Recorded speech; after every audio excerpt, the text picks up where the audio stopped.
must accept that college, or you could forfeit a year's tuition. Also, if your child is going to do an early decision application, please make sure that they meet all the requirements. They must have a specific average. They must have specific SAT scores. They must be well-rounded. By well-rounded means you're doing excellent in school, you're volunteering, you hold a job, you tutor. That is well-rounded, that's what they're looking for. They also need to have a killer essay and killer recommendations by teachers that are really going to write specifically for each student, not put in insert name here. So please make sure who you're asking to write for you. Those applications are usually due November 1st, all the way up until December 1st. Some schools have a January 1st deadline for early decision. Please make sure you look at the college's websites to see what the deadlines are specifically for early decision, early action, and regular. Early action is basically similar to early decision, except that is non-binding. Early decision, you can only apply to one school.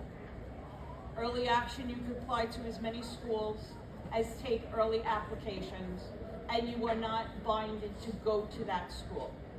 You can always say no and not worry about tuition. Regular decision, just what it says, regular. That has a later deadline, and rolling admissions goes all the way until August 1st. So I still have seniors that are applying rolling admissions to Adelphi, Hofstra, because they're going into the end of July. Any questions on that so far? Okay, applications.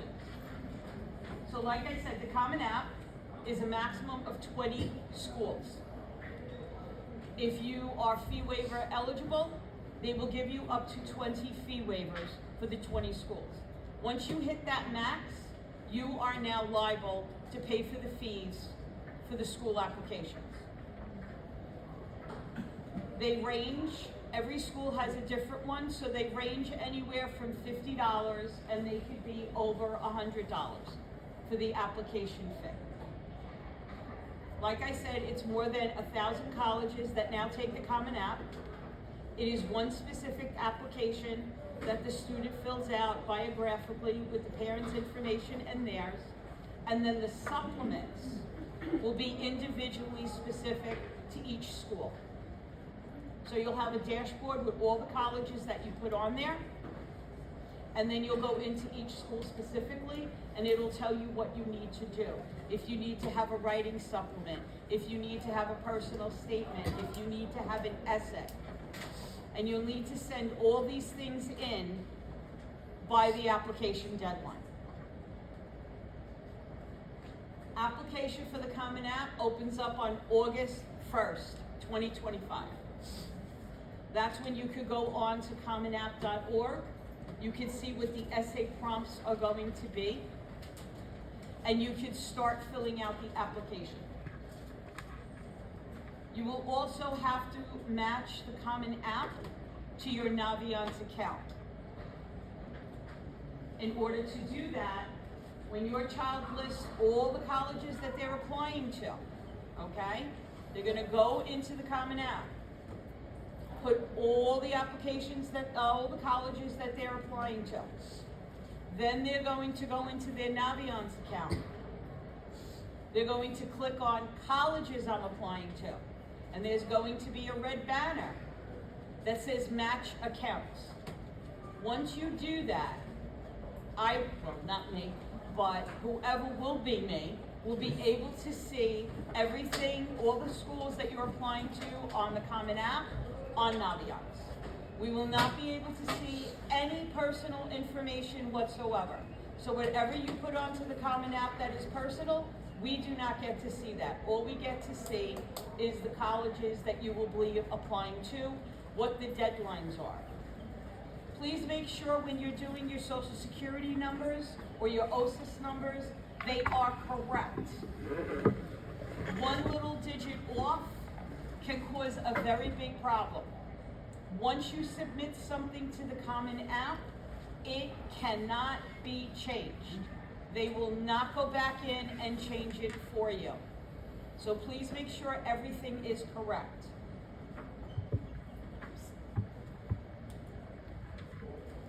Like I said, you will go into the separate colleges to see what supplements you need, and you will send them also.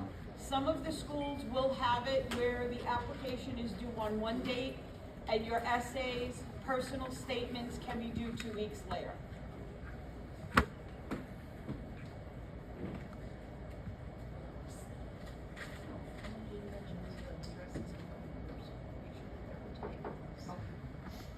Also, please make sure the student's address, name, phone number, everything is up to date.